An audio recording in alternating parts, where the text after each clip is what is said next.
The music game genre has been getting increasingly crowded since the original Guitar Hero made it explode back in 2005. New iterations have become more and more frequent, so it's up to innovation to make sure these games remain fresh. With this in mind, we now turn to Guitar Hero World Tour. This version of Guitar Hero is the first in this series to bring in other instruments. In addition to the two old friends of guitar and bass, drums and vocals have now been added to the mix, like another certain game that involves rock bands. The song list in World Tour is very diverse and impressive. There's everything from Van Halen to Jimi Hendrix, and even Tool has a themed background that fits in with their recent album artwork and videos. It's all very cool. The core gameplay is still as engaging as it's always been. I prefer the wider timing of the last few Guitar Hero games than what you would find in Rock Band.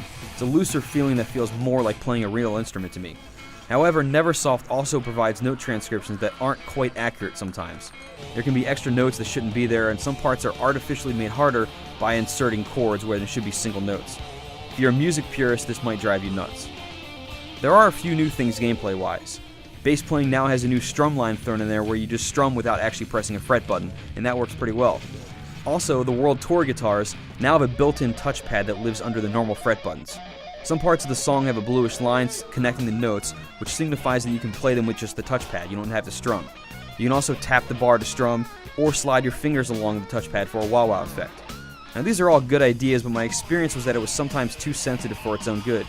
Sometimes it would register me as tapping when I wasn't, and strumming with it isn't quite as accurate as the real strummer. Also, it's very easy to lose your place on the bar because there's no tactile marker where your fingers go. It's an interesting idea, but it could have been done better. World Tour's band mode is not as robust as Rock Band's is, and it suffers from overall presentation issues. You don't get fans, you don't have a crew, you don't play special gigs or anything like that. To progress, you just play gigs of 2 or more songs, and then once you beat one gig, you move on to another. It's fairly linear in that kind of way, and it's not all that exciting.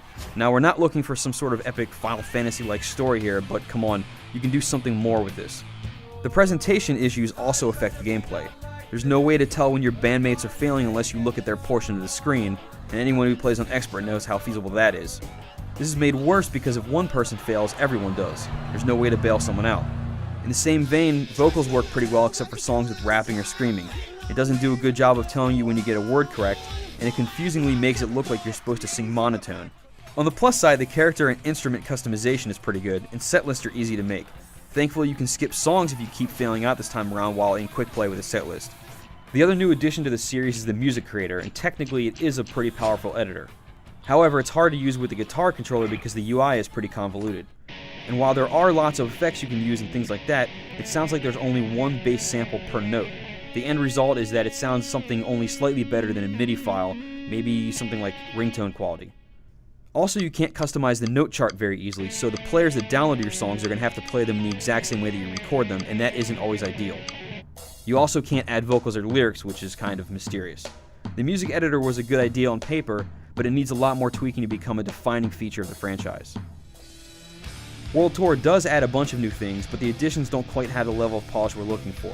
It's tough to not compare it to Rock Band, but the fact is that Rock Band does exist, and it does a lot of the things that World Tour tries to do but much better.